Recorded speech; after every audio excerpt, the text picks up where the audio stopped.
Good afternoon, everyone, or good morning, depending on where you are. Thank you for joining us for the Legacy series presented by the DC affiliate of Black Nonbelievers. I'm Mandisa Thomas, your founder and president of Black Nonbelievers, which is headquartered here in the Atlanta, Georgia area.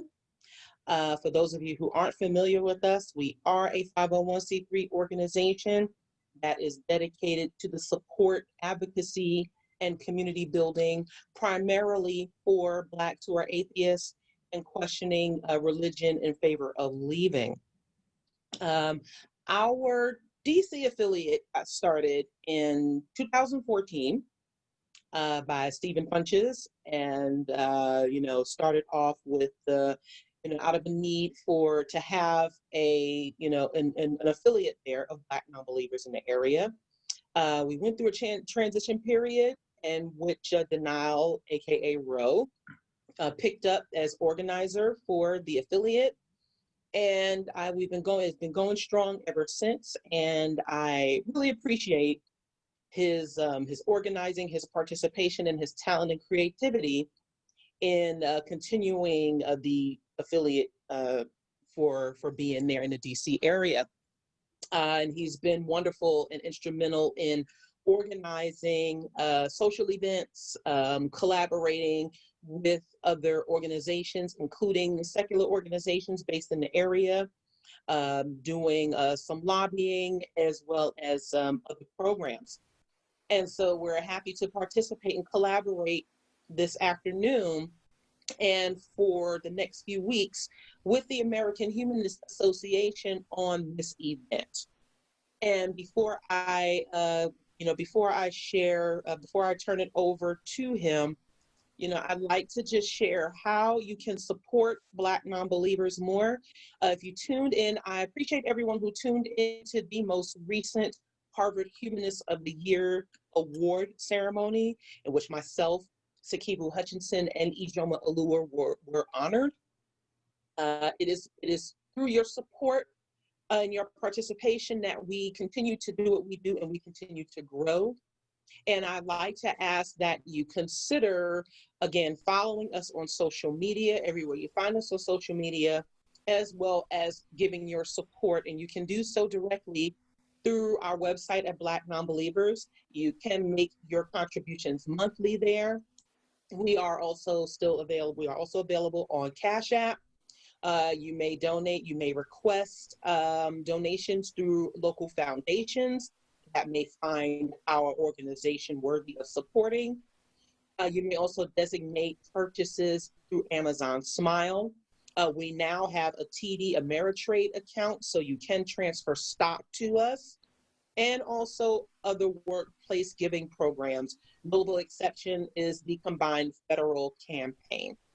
There's also a link to our store on the website where you may purchase swag, you may purchase being gear.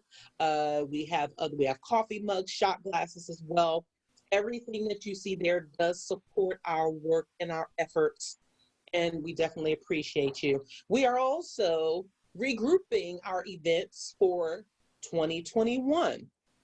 And the first that I'm happy to announce is that we are proceeding and moving forward with our 10th anniversary in January of next year. It will take place from the 15th through the 17th.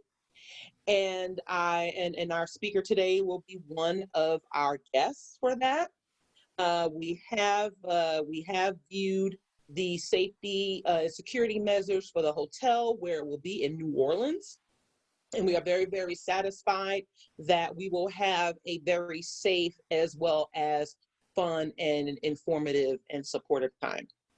So you can find that information on our website as well. We also rescheduled the Women of Color Beyond Belief Conference to September of 2021. And finally, we have rebooked BNC Con for 2021 in November, from November 7th through the 13th. More information will be available shortly. So if you missed it, if we had to cancel this year, if you were already booked and you already submitted your deposit, your slot is secure. But for anyone who's new and who wants to sign up, you will have that option. You will have the opportunity to do that. And so once again, I would like to thank each and every one of you for joining us for this series today, as well as your constant support and participation with Black Nonbelievers. And also do consider your support for the American Humanist Association. And with that, I'm going to turn it over to Danile, our organizer, our lead organizer for our DC affiliate. Thank you, everybody, for being here. We're going to get started with the presentation. And we are, as we talked about, featuring the work of a number of different presenters with this series to highlight contributions to the overall legacy that we stand on. And I will also just take a little moment to acknowledge the passing of the Supreme Court Justice. Everybody knows as of last night that Justice Ginsburg has passed on. And there's a little something that I wanted to just kind of read into our introduction, which was interesting because last night there was a scholar, legal scholar, many of you all may have heard of Dahlia Lithwick. The point that I'm making is that she was sharing some reflections on RBG, and talking with her, RBG was always very adamant about talking about the shoulders of giants that she stood on, and that she was always correcting people who wanted to say that she was this great savior, sort of, you know, Supreme Court justice, but that she was a woman that was standing on the shoulders of giants. And she was always citing chapter and verse of the names of people who helped her, who gave her a chance, professors and clerkships and so forth. And that was something that was really important for her to communicate. And so in doing so, she wanted to remind us that though we admired her, that she stood on someone's shoulders and that we're standing on her shoulders, and that we are continuing or should continue to make contributions to the society in this world so that people will be standing on our shoulders at some point. And so it's with that spirit that I'm talking about the legacy and the shoulders of the giants that we stand on. And in specific, talking about Black freethinkers as a part of that legacy. And so that's where we're going to start today. Freethought has played a critical and yet unexamined role in Black cultural, political, and intellectual life. Black freethinkers have held a wide array of religious opinions, ranging from deism to paganism to atheism to agnosticism. And what's united them is a commitment to reason, to improving life in this world, and to challenging racial inequity. Many of the well-known or the most well-known thinkers and leaders in Black communities throughout the US have rejected the idea of God and instead embraced secular humanism as the best method for fighting racism, sexism, imperialism, capitalism. Black freethinkers have been no fringe sect, but rather people operating at the center of Black life since the 19th century. That comes from the book of our author, Professor Christopher Cameron.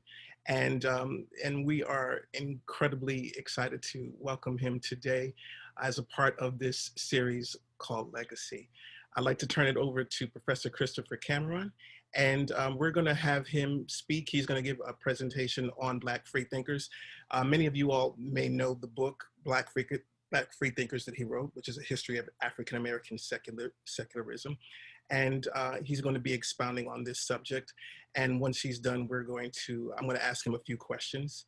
And then we're also going to have an opportunity to ask some questions as well. Okay, so thank you so much, everyone. And thank you for being here, Professor Chris Cameron. Can you hear me? Yep. Thank you for that introduction, Ro, and for the invitation to speak here today. Thanks as well for the wonderful work that you're doing with BNDC and to you, Mandisa, of course, for founding and leading this nationwide organization.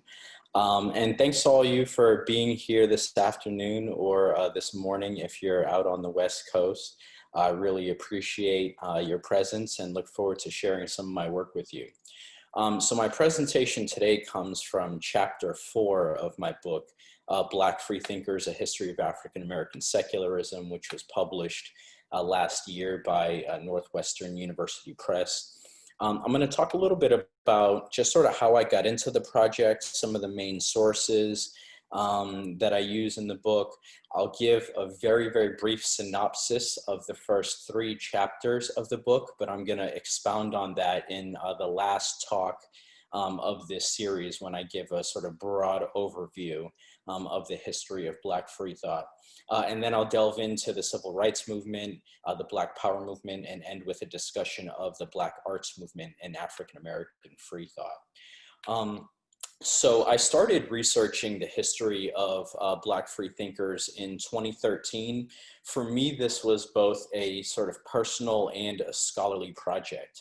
So I'm a historian of African American religious and intellectual history. Around that time, I was finishing up my first book on African American abolitionists in Massachusetts during the Revolutionary and antebellum periods. And as I was finishing up that book, I was just going through adding sources and references and things like that. And I was rereading a classic work on African American religion, Albert Rabbitoe's Slave Religion, which looks at what he calls the invisible institution in the antebellum South, right? Slaves basically practicing a form of religion that they kind of blended from Protestantism and their traditional African beliefs, and trying to practice that outside of the view of their masters. Now, for most of the book, Rabbitoe is discussing sort of the rise of Black Protestantism, although he takes some digressions into Black Catholicism. But towards the end, he does have a couple of paragraphs where he discusses atheism among slaves. It's nothing super extensive. He gives a couple of examples. But for me, this was really intriguing. It was the first thing that I'd really read about atheism in the slave community. And that kind of pushed me to start doing a lot more research. And, you know, very soon I found the works of Anthony Pinn and Sekibu Hutchinson, and started finding writings of Black freethinkers and about Black freethinkers on sites like the African American for Humanism's website, right? So that sort of kind of got me going. At the same time, though, I was also an atheist at that point for 3 years. So I was sort of trying to kind of connect with other Black atheists. And, you know, in my area, there were very few of them. So I was sort of searching online, and this sort of helped me. It kind of pointed me to some sources and pointed me to some information about historical Black freethinkers that I just hadn't really known much about, right? So I started my research really in slave narratives, right? I was very intrigued when I read some of Anthony Pinn's work, especially his collection By These Hands, a documentary history of African American humanism. And he has some information on Frederick Douglass and secular work songs among slaves. So I started thinking to myself, I wonder if I can find any evidence of Black secularism and free thought in slave narratives, right? These are usually sources that are traditionally used by historians to help explain the rise of African American religion. In fact, most studies of Black religion during the antebellum period, a lot of them use slave narratives to great effect. I started doing research in them, and I actually found a lot of evidence that in the 19th century, atheism arose in slave communities in the South, largely as a response to the rise of pro-slavery religion, right, or theological justifications for the institution of slavery, as well as what enslaved people saw to be sort of the hypocrisy of their Christian masters, right? So from there, I just sort of took the story forward, right? I thought, well, what are some other kind of major intellectual or political movements where we might see freethinkers? So after the era of slavery, I started doing some work in the Harlem Renaissance. And I thought to myself, you know, in this day and age, a lot of well-educated, at least some of the freethinkers I know are very sort of well-educated, right? You know, maybe educated in science or philosophy or whatnot. So I thought, let me go and look at and see, like, who are the kind of intellectuals of the early 20th century? What are they saying about religion?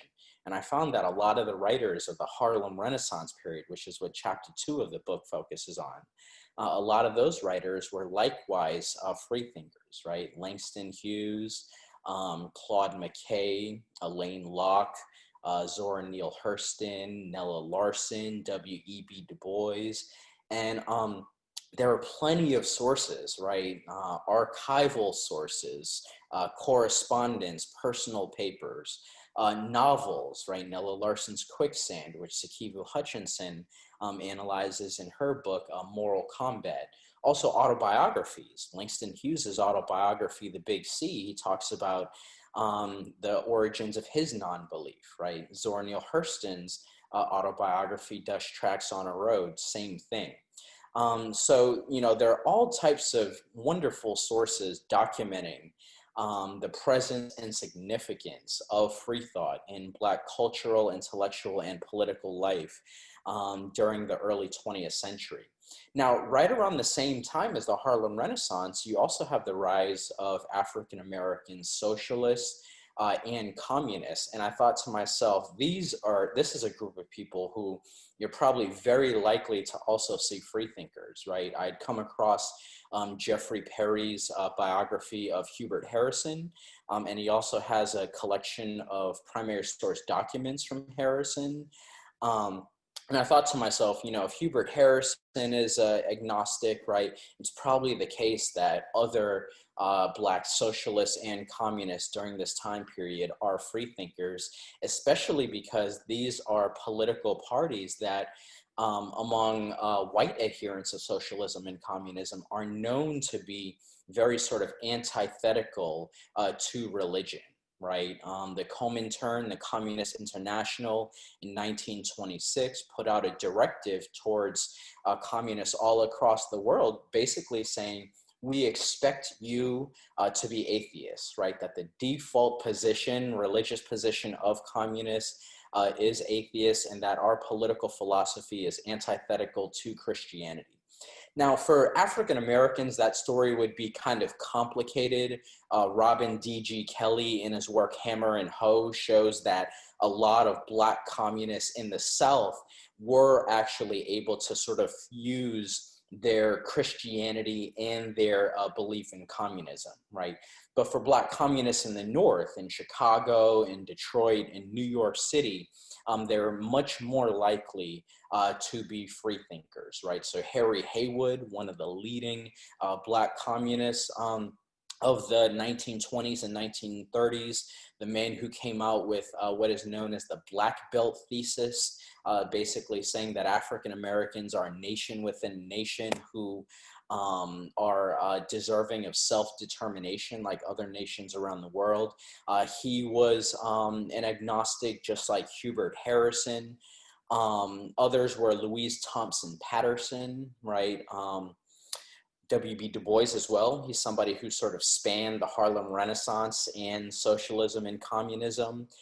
Richard Wright, famed novelist of Native Son, was a communist for a while before he eventually kind of threw off communism and embraced existentialism, right? But a number of leading Black intellectuals and radical political activists in the 1920s and 1930s embraced communism, right? So even before the civil rights movement, we have a very long and kind of vibrant history of African-American free thought and a history of free thought really informing Black intellectual and political life, especially sort of radical political life. Now, in the civil rights period, Black free thought would undergo some significant changes. So there are some distinctions between the 20s, 30s, and then what we see emerging in the 1960s and 1970s. So for one, open discussion of religious skepticism became less taboo during the 60s and 70s. Not that it was completely accepted, right? It's still not necessarily completely accepted today, but it became a little more sort of acceptable to express your skepticism. People were a little less wary of doing so. So earlier Black freethinkers, aside from a few, earlier Black freethinkers often waited decades to reveal their doubts about Christianity, right? So Du Bois, for example, his autobiography, he didn't really go too in depth about his own religious views until his autobiography was published, actually posthumously, right? Langston Hughes or Neil Hurston, they both published their autobiographies in the 1940s, but they were sort of reflecting back on their path towards atheism and agnosticism in the 19 teens, right? So it wasn't as common to sort of express your free thought at the time prior to the civil rights movement. That's one thing that sort of starts to change, right? Also, in the 1960s and 70s, with increased access to education, the sheer numbers of Black freethinkers began to rise, right? So Black secularists could be found in nearly every major political group and cultural movement during the 60s and 70s, from the Student Nonviolent Coordinating Committee to the Black Arts Movement to the Black Panther Party for Self-Defense. So many of the most prominent Black political and cultural figures from the 60s and 70s were freethinkers, including Stokely Carmichael, James Forman, James Baldwin, Huey Newton, and Lorraine Hansberry. They often denounced Christianity in harsher terms than their predecessors had done, and they sort of continued to sort of chip away at the ties between religion, racism, and patriarchy in the United States. So their free thought and their political ideology certainly drew from that of their predecessors, but it took a new turn that would also inspire a new generation of freethinkers that would come after them, right? Folks like Norm Allen Jr., people that would help to sort of institutionalize the movement and create organizations like Black Nonbelievers dedicated specifically to advancing the cause of Black free thought. So now I want to just very briefly go into the origins of the long civil rights movement and then tie the sort of classical phase of the civil rights movement to secularism before moving into Black power and the Black arts movement. So the civil rights movement has its roots in development stretching back to the early 20th century. And some scholars actually argue that there's really no radical break in Black political activity, and that rather than looking at the 1960s as the civil rights era, we should see the 1920s to the 1970s as the long civil rights movement. Of course, organization that's come to be sort of most associated with civil rights is the NAACP, which was organized in the 1910, but didn't really start to make serious inroads into Jim Crow until the 1920s. And it did so at that point by helping Black activists develop organizational and leadership capacities and slowly chipping away at the myth that Black people were content with second-class citizenship and segregation. There are some cracks in segregation in the 1930s due in part to agitation from labor unions and liberals fighting New Deal opponents.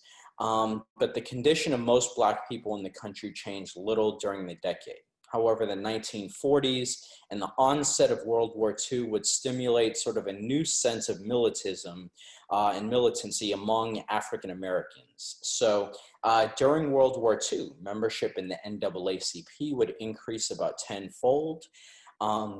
The Congress of Racial Equality, another major civil rights organization, was founded to employ nonviolent direct action to challenge Jim Crow. The first March on Washington was organized by the Black agnostic A. Philip Randolph. This was initially organized in 1941, but Franklin Roosevelt sort of issued an executive order outlawing discriminatory practices and hiring by labor unions, and that sort of convinced Randolph to hold off on that march.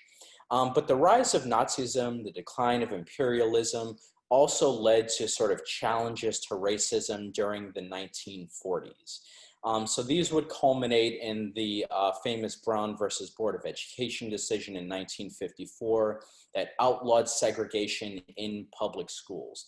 But of course, a lot of Black activists felt like this just didn't go far enough, right? There's initially a sense of optimism and hope, but that really turned to despair as many racists throughout the country fought the ruling tooth and nail, subjecting young Black children to racist violence when they tried to enter what had been all white schools. So this backlash and lack of results from the ruling convinced many African Americans that they had to take more drastic action and could not rely on the courts or politicians. So this is when you get actions like the Montgomery bus boycott, which began after Rosa Parks, an NAACP member, refused to give up her seat on a segregated bus line. And this would eventually lead to the rise of another major civil rights organization, the Southern Christian Leadership Conference, headed by Martin Luther King Jr.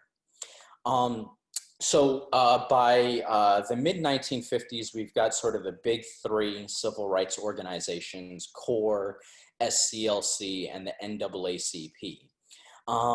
But later in the decade and in the early 1960s, we would see the emergence of another organization, the Student Nonviolent Coordinating Committee, or SNCC. SNCC grew out of the sit-in movement that began at the Woolworth lunch counter in Greensboro, North Carolina, in February 1960. These sort of increased rapidly, expanding across the state and across the Eastern Seaboard. And within a couple of months, SNCC would sort of establish itself as a civil rights organization led primarily by young people, but advised by sort of a veteran civil rights activist, Ella Baker, right, who's trying to kind of capitalize on a wave of protests. Now, SNCC initially sort of adhered to the philosophy of nonviolence, right? It was initially dedicated to kind of Christian principles, influenced by leaders like James Lawson, who had been a theological student. He had studied Gandhian nonviolence, right? And he sort of insisted on sort of nonviolence, right? Nonviolent direct action as the basis of SNCC's activity. So it was initially very dedicated to Christian principles, but tension sort of existed early on between religious and secular activists in SNCC, right? Even after the conference in Raleigh in 1960 that established SNCC, many people began to move away from Lawson and the late John Lewis's kind of Christian radicalism.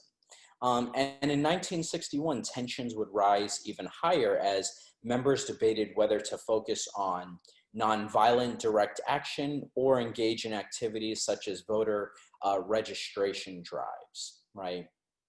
Now, the break from institutional religion would really kind of manifest itself in the life and career of James Forman, who would become the executive director of SNCC in 1961 and would serve in that role until 1966. So he wasn't exactly the top leader. That was the chairman, and John Lewis was the chairman until Stokely Carmichael took over and won an election in 1966. But Forman really ran kind of the day-to-day operations of the organization during that 5-year period from 61 to 66. And Forman's political ideology, unlike that of Lawson and John Lewis, was not grounded in Christian theology, but rather in secular humanism, right? Forman had begun to move away from religion as a young man. He had some negative experiences attending a Catholic school in the mid-1930s. He experienced discrimination there because of his race. He also had some negative experiences in evangelical Black churches during his youth, right? So when he was 12, 13 years old, he would go down and visit his grandmother in Concord, Mississippi, and really just couldn't get with this sort of fire and brimstone preaching at the Concord Baptist Church that his grandmother attended. And in fact, he relates in his own autobiography, The Making of Black Revolutionaries, he relates a scene that's very similar to one that you see in the writings of a number of Black freethinkers, namely a moment that's supposed to be his kind of conversion to Christianity, but actually becomes the sort of beginning of his path towards atheism and towards free thought, right? So he's sitting on the mourner's bench, right, up at the front of the church. There's, it's a revival service. There's basically a lot of pressure on everybody on the mourner's bench to convert. So the mourner's bench is basically filled with people who haven't yet accepted Jesus as their Lord and Savior, right? And in Black churches, you're not getting off of that mourner's bench until you're either converted or until you say that you're converted, right? So he's up on there and he says, the older people shouted that they had got religion. He says, at the age of 12 in a Baptist tradition and setting, I did not have the courage to tell my grandmother that I thought this was all nonsense. I simply observed what had been happening around me and knew that I too could fabricate some tears in this emotionally charged atmosphere. So I covered my face with my handkerchief and cried, Lord, have mercy. It worked. I was taken off the mourner's bench and people talked of how many children got saved that day by the grace of the Lord. We see this same scene. It's kind of funny, but we see this repeated in the work of Langston Hughes, kind of Zora Neale Hurston's autobiography. She doesn't have a scene on the mourner's bench, but sort of a similar experience. James Baldwin as well, and Richard Wright. So this kind of happens again and again. So he already knew around 12 that he didn't believe in the sort of theological ideas being espoused in his church. And his development towards atheism and secular humanism would continue in college, right? At Wilson Junior College in Chicago in the late 1940s. And then later, when he's doing a second stint at Roosevelt College in Chicago, again, taking a philosophy course, he had to write a final paper for his philosophy of religion course and said that God finally died in my conscious mind as he was sort of doing the research for that paper. He said, the most important things I've learned from this class are a number of intellectual arguments which disprove the myth that there is a God. And Foreman wasn't just somebody who happened to be an atheist. He wasn't a political figure who happened to be an atheist. He was a political figure who was very much influenced by his atheism. And he felt that his atheism kind of called him to be active politically. And he also felt kind of conversely that belief in God was a major factor keeping African Americans in a subordinate position in the United States, right? He looked around and from his perspective, he saw a lot of kind of otherworldliness to Black religion.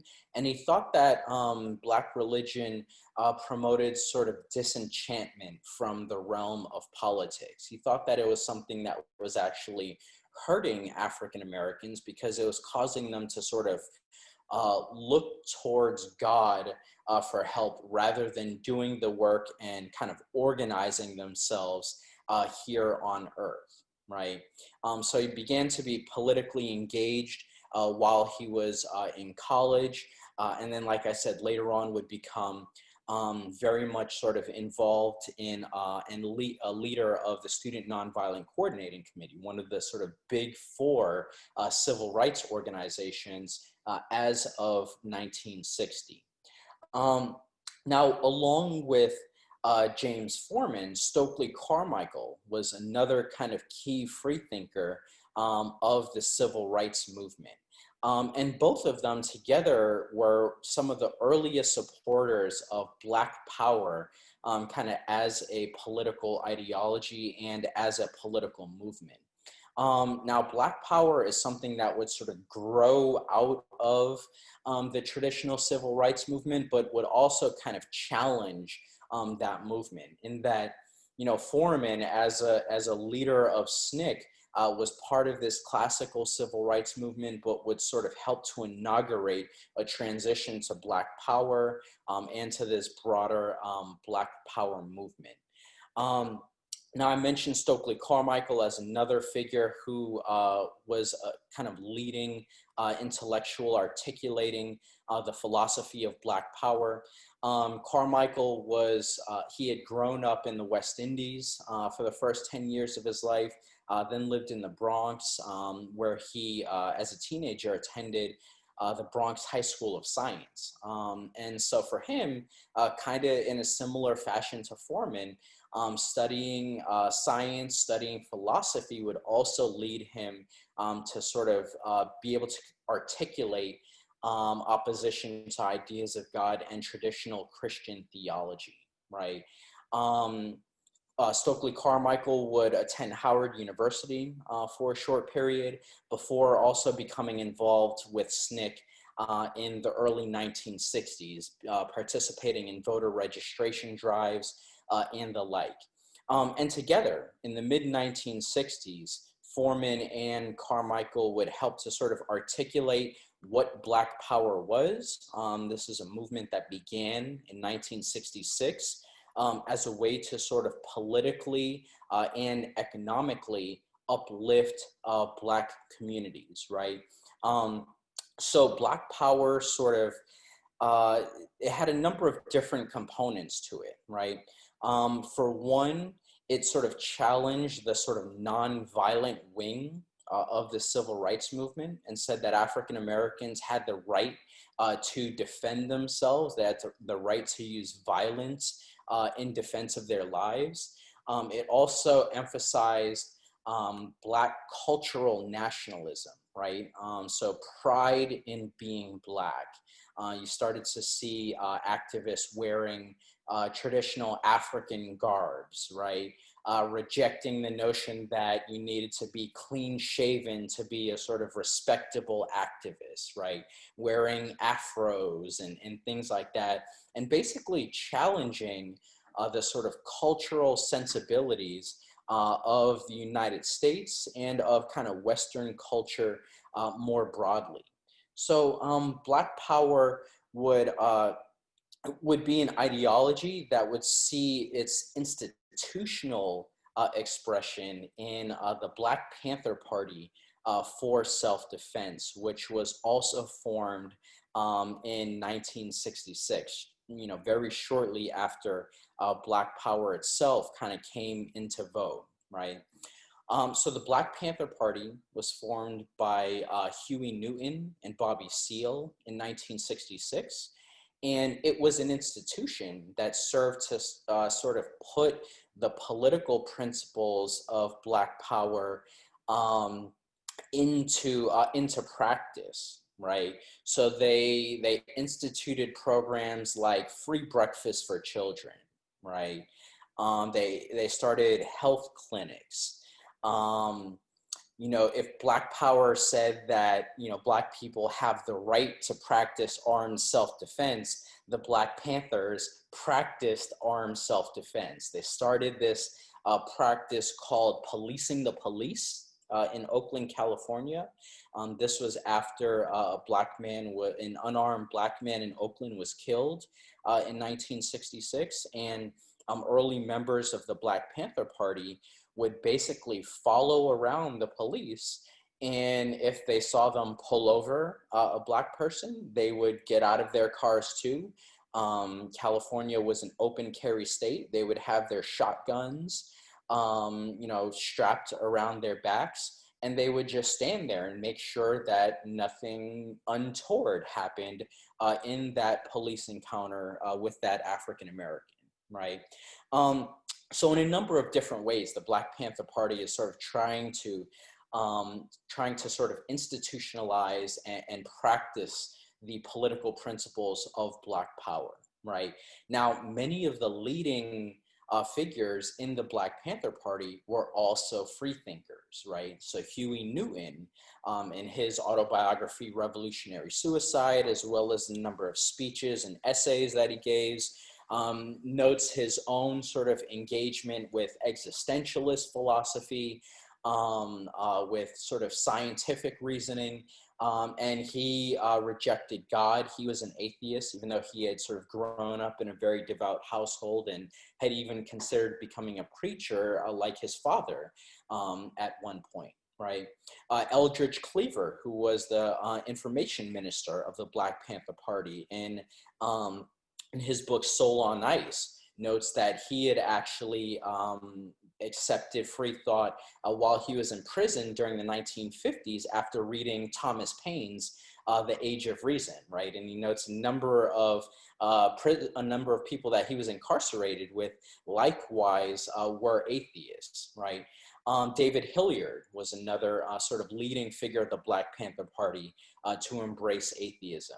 So generally speaking, the Black Panther Party rejected the sort of classic wing of the civil rights movement that emphasized nonviolent direct action and that based their sort of nonviolence on Gandhian principles, but also Christian theology. So they rejected the nonviolence, and many of them rejected the Christian theology as well. Now, of course, it's not the case that every Black Panther throughout the United States was an atheist or agnostic, but leading figures, both in the national organization based in Oakland, as well as kind of local organizations throughout the United States, especially the chapter in New York City, leading figures of the movement were freethinkers. And indeed, the organ of the Black Panther Party, right? Its newspaper, the Black Panther, also became a sort of means of not only articulating their political principles, but also of articulating their free thought, right? So some of Newton's speeches where he expresses some of his criticism of Christianity were published in the Black Panther, as well as poems and letters expressing sort of disenchantment with Christian theology from people like Yvette Pearson and Sarah Webster Fabio, who was sort of a major figure in the Black arts movement. So the Black Panther Party is kind of the political expression of Black power, and the Black arts movement would be kind of the cultural and intellectual expression of Black power. And it's also a place where we see intersections with secularism and free thought. So the Black arts movement lasted for roughly 10 years from 1965 to about 1975, 76. Main themes of the Black arts movement were similar to those of Black power more broadly, right? Black cultural nationalism, or celebration of Black culture, and appreciation for African culture, and the literary use of Black music. Writers such as Lorraine Hansberry, James Baldwin, and Nikki Giovanni used their plays, poems, essays, and novels to critique Christianity and to sort of explore the possibilities of Black life without religion. Right. So I'll talk primarily about Lorraine Hansberry and about James Baldwin. So Hansberry had grown up in Chicago. Her father was a pretty prominent civil rights activist there. And she moved to New York City in the early 1950s. And she actually developed her political ideology while working with another, prominent free thinker and leading Black intellectual, W.E.B. Du Bois. She worked with Du Bois and Paul Robeson on their anti-imperialist and anti-capitalist publication Freedom. This was shortly after she dropped out of college in 1951. She would sort of embrace aspects of Simone de Beauvoir's existentialist feminism during the 1950s, and would become an agnostic during the course of that decade as well. And her sort of religious opinions are expressed kind of indirectly in her famous play, A Raisin in the Sun, as well as directly from her autobiography, To Be Young, Gifted, and Black. So in Raisin in the Sun, we see Hansberry's sort of anti-religious views reflected in the character Benita. So the play came out in 1959. It was a pretty instant success. It's set in the south side of Chicago, sometime between the end of World War II and 1959. And the action revolves around the Younger family, shortly after the death of the patriarch Walter Younger Sr. The family's waiting on life insurance money and sort of deciding what's going to be done with the funds, right? Walter Younger Jr. has a number of kind of dubious business schemes that he wants to use the money for, while Mama wants to sort of use the money to buy a house, as well as to support the medical career of her daughter, Benita. Benita is a modern woman who embraces feminism, anti-colonialism, and atheism. Many people urge her to marry her middle-class suitor, George Murchison, but she decides to wait until her schooling is complete, putting her career ahead of middle-class domesticity. And this is one kind of theme that we see in the writings of Black women freethinkers, is sort of a intersection of their free thought with feminism, with challenges to patriarchy and to notions of kind of what a traditional Black family should look like and should be, right? At one point in the play, Mama remarks to Benita that she'll be a doctor if God wills it, and Benita replies, God hasn't got a thing to do with it. She goes on to express her frustration that God gets all the credit for human achievements, asking whether or not God would be paying her tuition. And we know that Benita is expressing Hansberry's own sentiments because she said very clearly in an interview with Mike Wallace shortly after the play came out, Benita is me 8 years ago. So for Hansberry, human beings have the capacity for morality through the use of reason, and they do not need to believe in God in order to be good people. Now, another leading writer of the Black arts movement and of the 1960s and 1970s in general was James Baldwin, right? We can even look at him as kind of one of the leading, if not the leading, writer of the 20th century, at least among African Americans. And Baldwin's secular views are expressed in a number of different mediums, right? His autobiographical work, The Fire Next Time, in multiple novels, plays like Blues for Mr. Charlie, right? As well as in TV interviews that he gave and in debates that he had with other leading Black intellectuals and political figures.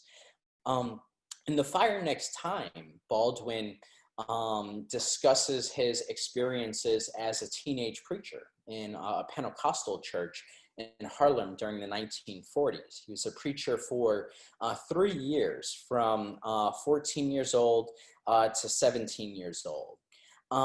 And he writes about sort of how he eventually came to view preaching as really sort of fake and as something that, for him at least, wasn't based on true devout beliefs, but was really kind of a form of theater. In fact, he says being in the pulpit was like being in the theater. He says, I was behind the scenes and I knew how the illusion worked. I knew how to work on a congregation until the last dime was surrendered, right?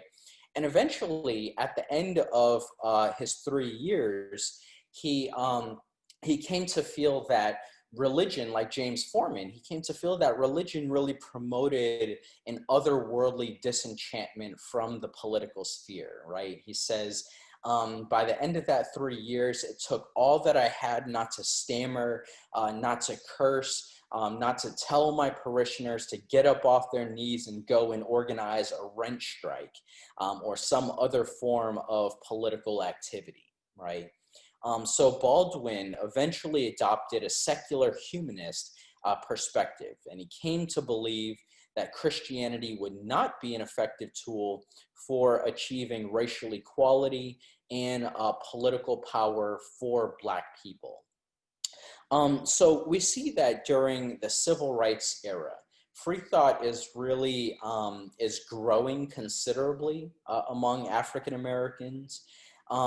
Free thought is having a major impact on the course of both the civil rights and the Black Power movements.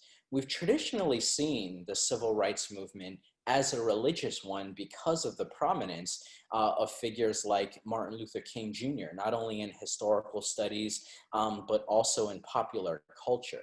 Now, as the historian Barbara Savage notes in her 2008 book, Your Spirits Walk Beside Us, the fact that we've come to see this movement as a religious one could be seen as a miracle in and of itself, right?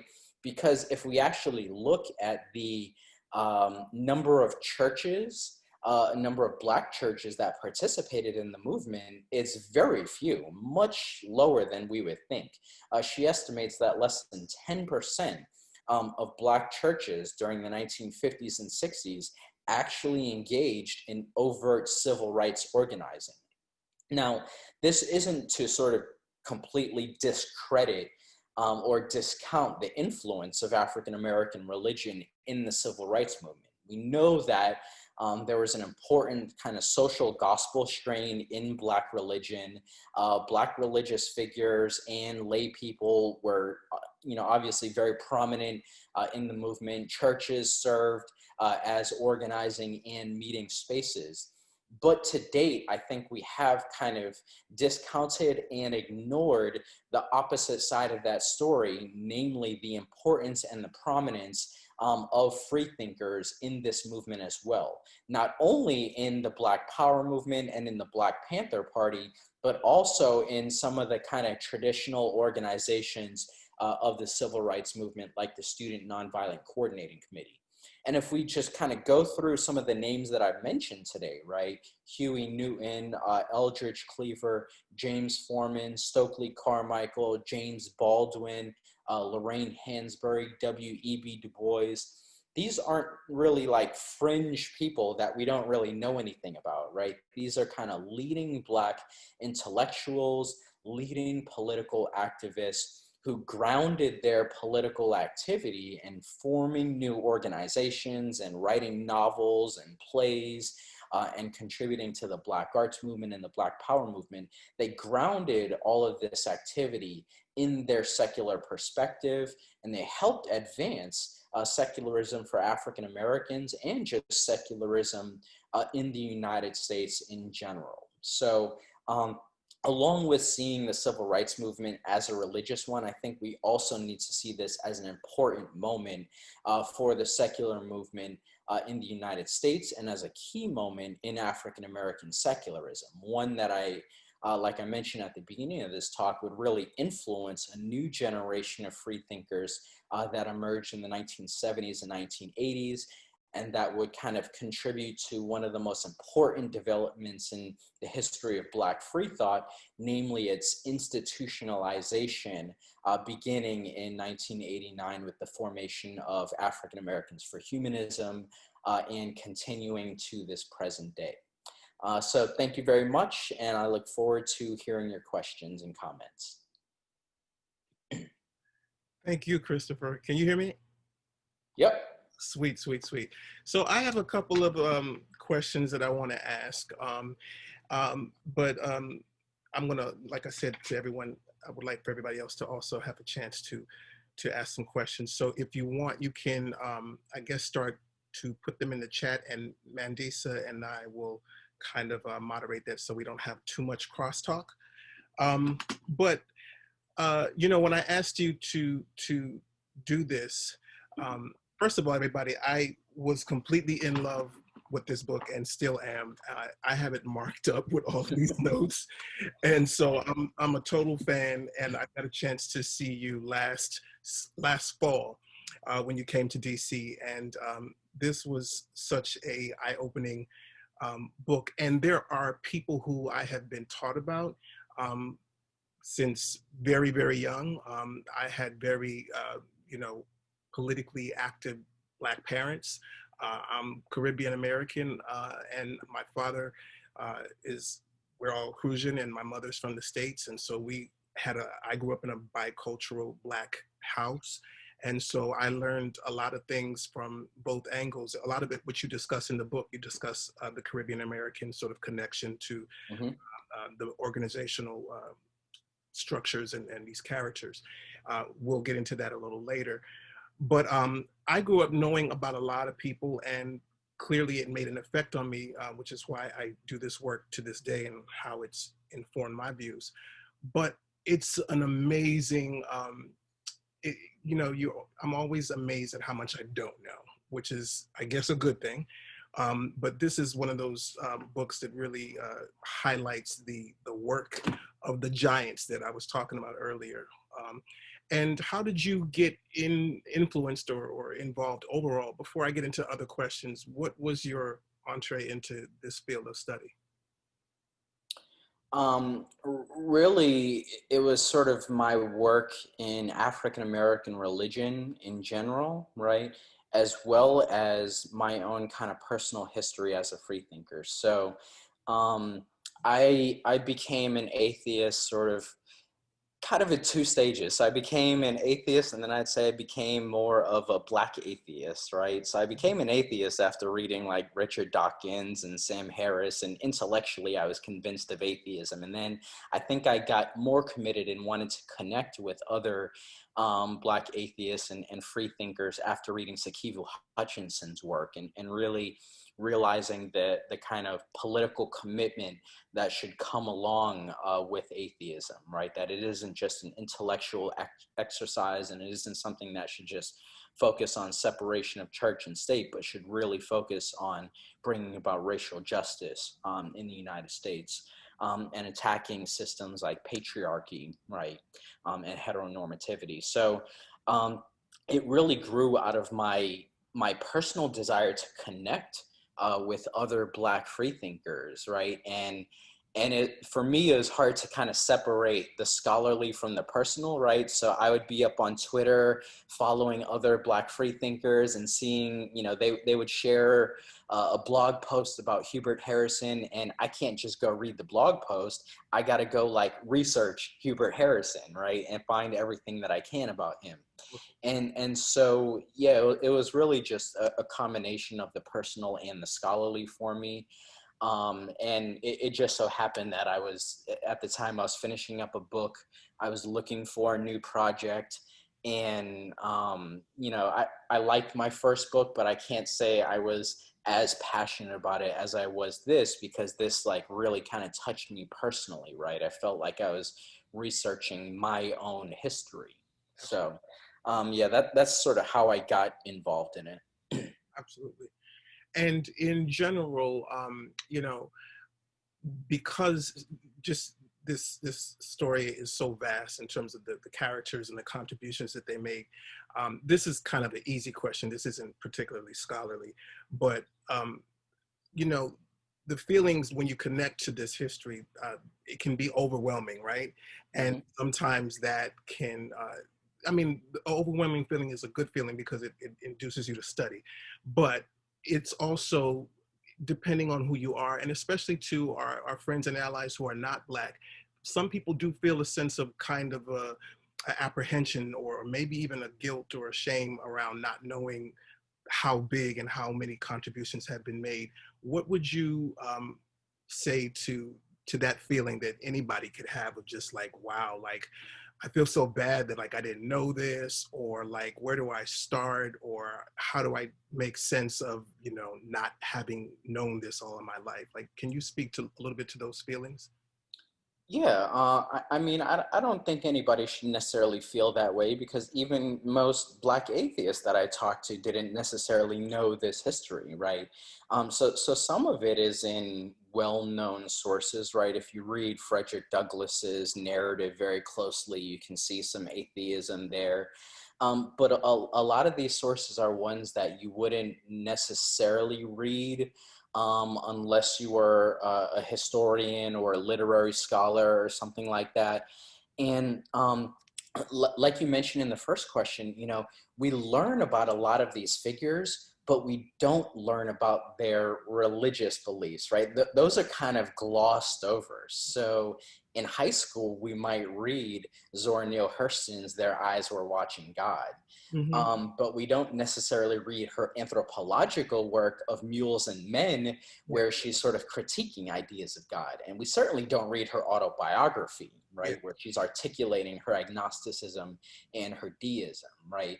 We might read Langston Hughes's poem on The Negro Speaks of Rivers, right? You might read that, right?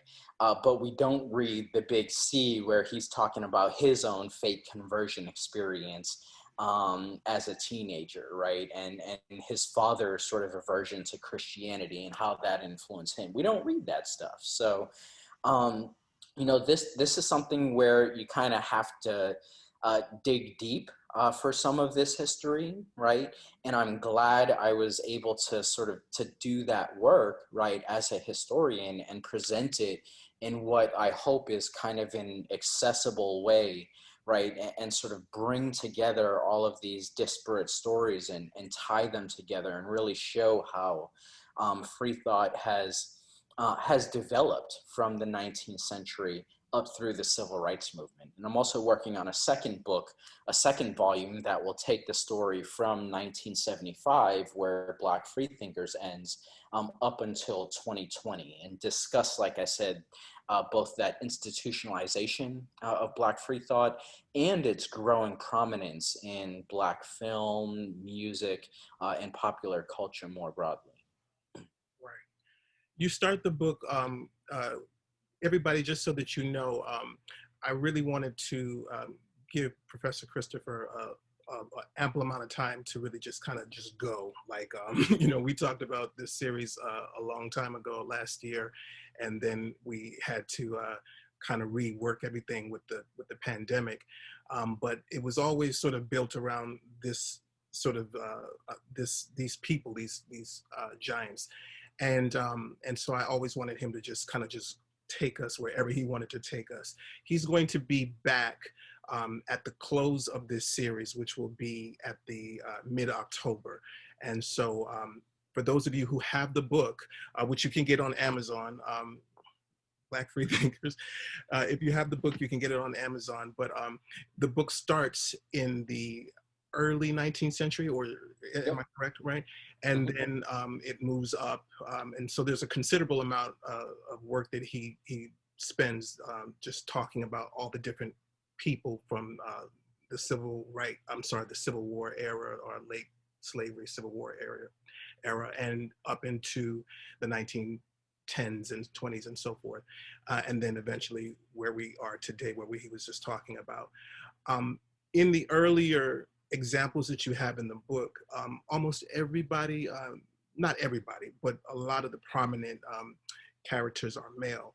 And you talk about how towards as the free thought movement evolved and was in the Black Power period, the Black arts and literature period, we see a lot more women.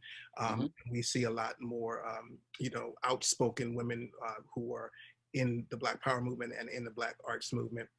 And I just kind of wanted to, you know, writing off of what you were saying about Black women, you know, intersecting their free thought with feminism and so forth, and then also like not being reported or, you know, told as like these are people who had explicit non-belief.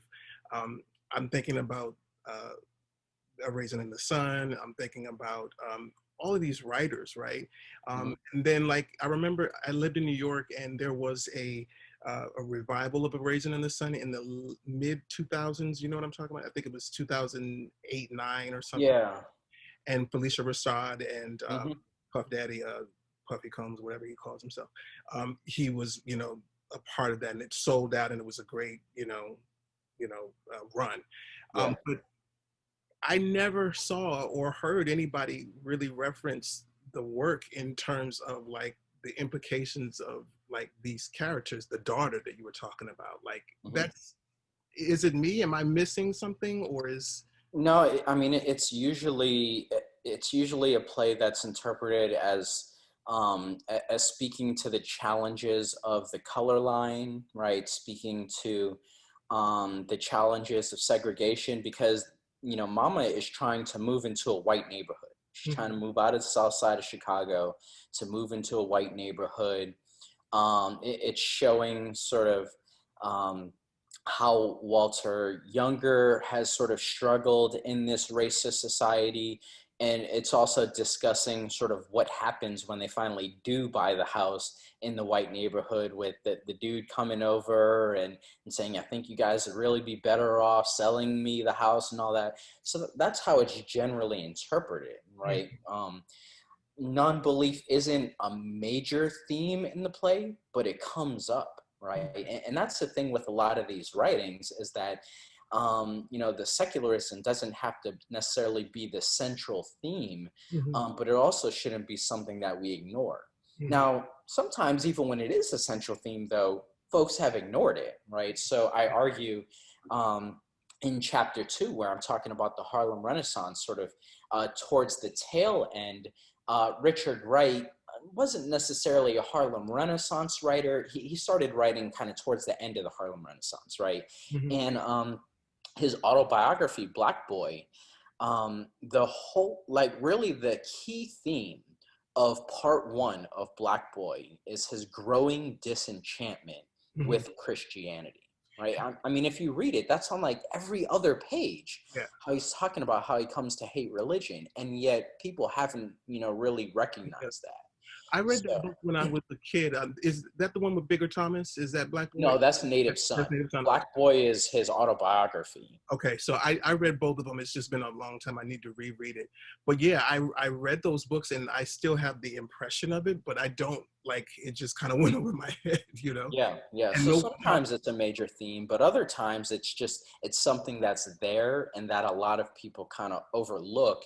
But when we take that little nugget, we compare it with interviews that she gave, that Hansberry gave. We compare it with her autobiography, where she's expressing her opposition to religion. Then we can form a more kind of complete picture and say, oh, okay, well, she's saying Beneath is expressing her sentiments in her autobiography. This is what she's saying about her sentiments. So we can kind of tie that all together, right? And that's one thing I had to do, especially with the novelists and the playwrights, is I had to not only look at their fictional works, but also kind of compare that with letters, journals, memoirs, things like that, just to get a sense of whether or not their characters express their own ideals, right? That's the case with Nella Larson, who wrote the autobiographical novel Quicksand, right? And so Helga Crane is an atheist in Quicksand. So I have to ask myself, well, does that mean that Nella Larson is an atheist? Well, if you go and look at reviews of her book in the New York Amsterdam News in the late 1920s, you can see reviewers saying that, Helga Crane is basically Nella Larson. Yeah. And then if you go and you read Nella Larson's personal papers contained at Yale University's Beinecke Library, she has correspondence with other Harlem Renaissance authors where she's complaining about her ultra-religious in-laws, right? So we can kind of tie that together with the novel and say, okay, well, Helga Crane kind of reflects Larson's own anti-religious views. Right. Sweet. I'm going to ask a question from Clive in the chat. We'll do a couple of these, and then I'll circle back and ask you one last question before we sign off. Clive says, I don't know if Bayard Rustin was an atheist. I believe he was a Quaker, but he played an important part in the civil rights movement and is usually overlooked. Why do you think that is? Yeah, Bayard Rustin, I believe, was also a gay man, right? If I'm not mistaken. I don't think he was an atheist, but as a gay Quaker, right, that sort of places him kind of outside of sort of the mainstream, right, in kind of multiple components. So those intersecting identities at the time would kind of cause some to ignore him, but he did, very important work, especially in kind of voter registration drives. Also worked with SNCC in Mississippi during the early 1960s. So I think some scholars have kind of recognized what he's done. and have written about his work. But yeah, in terms of sort of iconic leaders of the civil rights movement and more kind of well-known leaders, he has sort of gone under the radar for his kind of non-traditional religious views and for his sexuality. Thank you.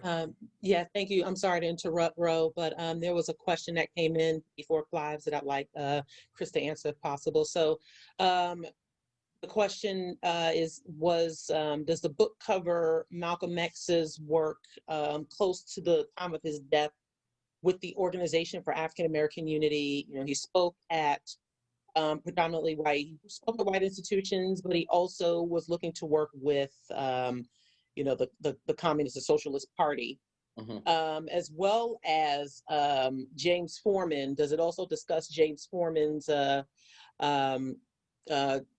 demand for the reparations from Christian churches? Yeah, so I don't discuss Malcolm's work with the OAAU. I do discuss Malcolm X as sort of an inspiration for Black Power advocates and for a lot of the activists in the Black Panther Party like Huey Newton and Bobby Seale and others. But the reason I don't really discuss Malcolm X at length is because while he built this secular organization that was trying to sort of bridge religious divides, he nevertheless remained a committed Muslim himself and a theist himself. So I mean, he doesn't necessarily fit into being a free thinker, although he was sort of seemingly open to working with people of different faiths and different perspectives towards the end of his life. I do discuss Foreman's, his demands for reparations from Christian churches, his sort of crashing of the Riverside Church in New York City in 1969, as well as a speech that he gave at the National Black Theater in Detroit that same year.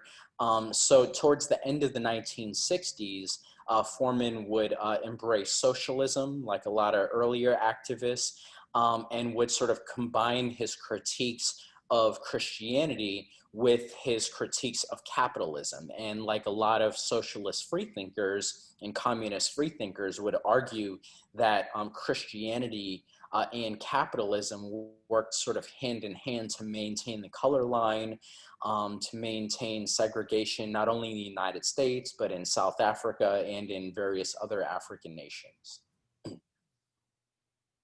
Thank you. Excellent. Thank you.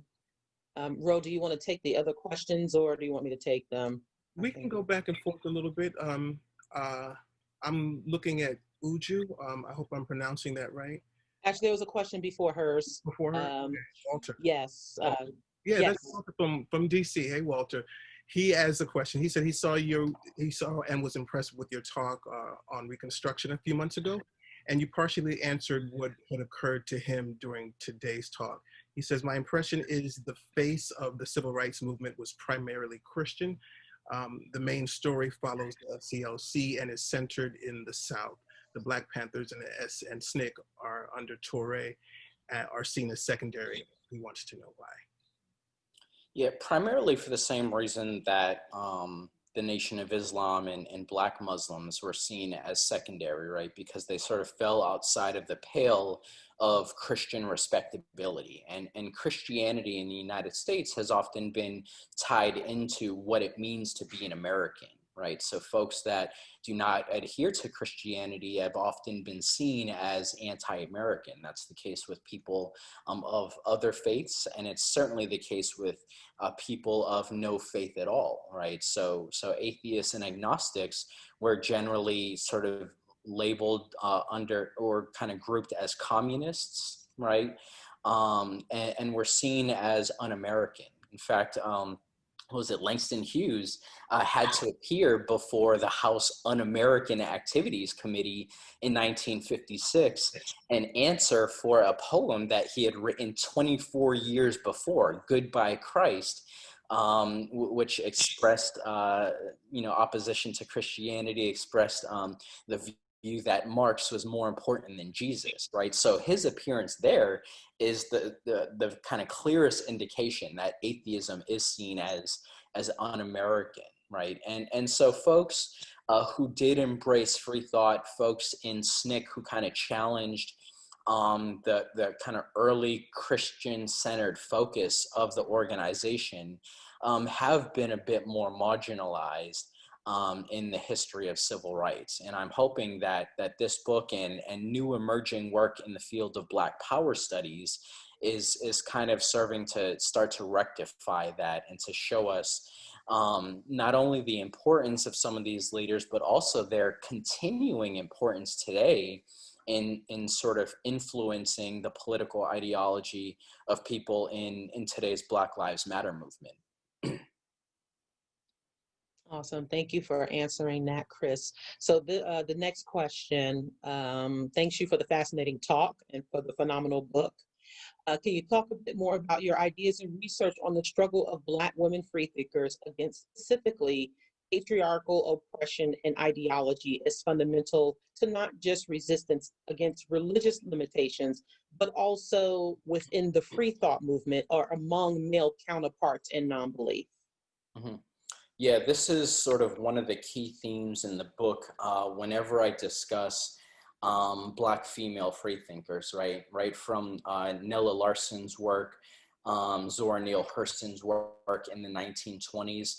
So in Larson's Quicksand in particular, right, the theme of that quicksand is that she's, Helga Crane is sort of sinking under the weight of religious oppression, but also of patriarchal oppression, right? And towards the end of that novel, she articulates this view that in adopting Christianity, in marrying a preacher, which she made a rash decision to do in a sort of a moment where she seemingly kind of lost her sanity, and then in having 4 children within 3 years, that she had basically thrown her life away. She realized that when she was a young single woman, an atheist, traveling around, living in Harlem, traveling to Europe, that she was much happier. Her life was much better.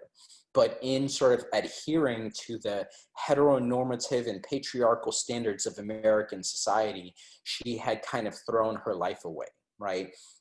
We also see similar themes in Their Eyes Were Watching God, right? That Janie Crawford isn't really happy with her kind of traditional marriage early on, right? And she's not happy until she runs away with sort of a much younger man towards the end of the story. But even that sort of ends in tragedy when he dies from rabies, right?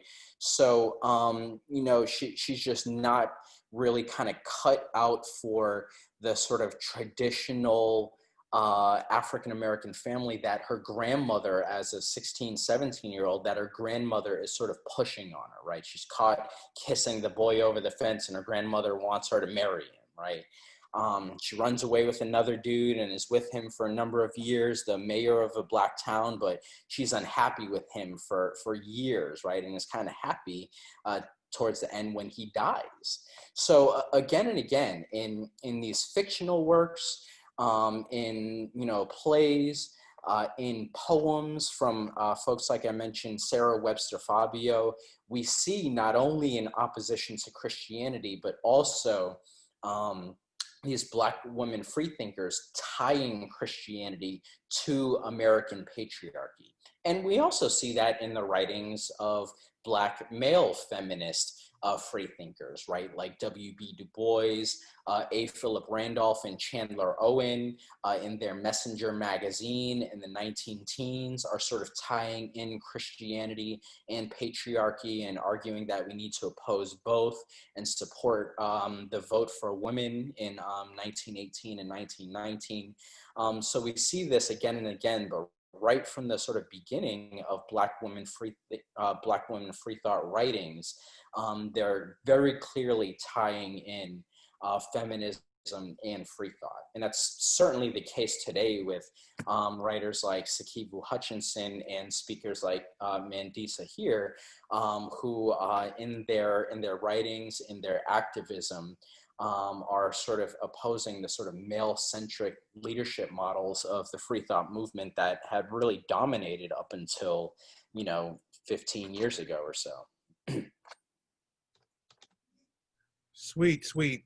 Hey guys, we're pretty much I'm about to max out on our time with Professor Cameron. I do have one personal question I just want to ask, and then we can close this out. Before that, I just want to remind everybody once again, Professor Cameron's book is called Black Freethinkers: A History of African American Secularism, and you can find that on Amazon. And he's got a number of social media and other places where his work is referenced or posted. And so feel free to find and seek that out.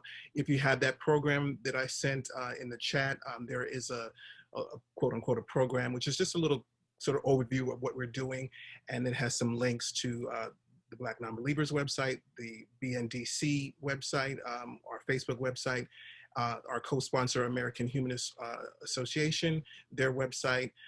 It has, just some little links for you to use to kind of like connect with his work, and also to connect with our next session, which will be next Saturday. And next Saturday's session is going to be a late morning session. We're going to be starting at 11:30 a.m. So everybody feel free to sign up for that. That's going to be in a webinar format. It'll be pretty much kind of the same, but you're going to pre-register for that one. So you want to make sure that you get the link through the pre-registration link that you have. And we'll be speaking with Mr. Verdell A. Wright, who's an ex-minister, ex-clergyman, Black gay theological seminarian, ex-seminarian. So we hope that you can join us next week.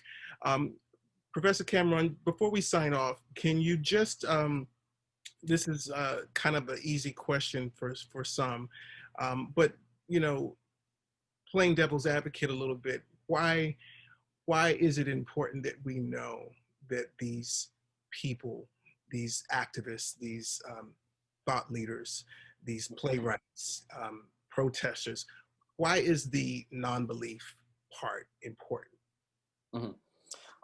Well, I think it's really important because even to this day, African Americans can often be ostracized for their non-belief within their own families and within their own communities, right? Now, that's the case for all people, but by and large, African Americans identify as Christian and as believers in God to a much greater extent than any other racial or ethnic group in the United States. And the research that I've done shows a sort of intense pressure to conform to the sort of standards of Christianity, or at least to sort of pay lip service to being a Christian. Even if you don't necessarily attend church, you're still expected to say, thank you, God, and to say grace and stuff like that, right? And to use sort of religious discourse and language. So there's a lot of sort of pressure to conform religiously. And, a lot of Black people feel that pressure, and they don't necessarily know that if they're sort of doubting the tenets of Christianity, if they're doubting what they're hearing in church, if they're developing a sense of skepticism, they don't know that they're not, some outcast or some weird person or something, but they're part of a long tradition of very prominent intellectuals and political activists and cultural figures and thinkers who have been sort of the lights and the leading figures in the Black community, right, since the 19th century. So they're not outcasts, they're not strange for doubting religion. Yes, they might be in the minority statistically, but they're part of an important cultural and intellectual movement. And so I think knowing the non-belief of these figures is really important for the free thinkers today, right? and not only for their free thought, but also in helping them to see the sort of political principles, the radical political principles and organizing tactics that other free thinkers have embraced, and that might be useful in today's sort of very widespread Black Lives Matter movement. Absolutely, absolutely. This has been amazing. Thank you so much, Professor Cameron. Thank you again for having me. Are finding out where you can find his book, Black Freethinkers, right now. This has been great. We're going to have you back. We're going to have a few more speakers in the weeks to come, so stay tuned, everybody, to what we post for the different links on registration and so forth. And we will resume with the second half of the book that Chris Cameron has put together for us. So I hope you all can maybe read it between now and the end of October, and then we can have an even richer discussion, okay? Thank you so much, all right?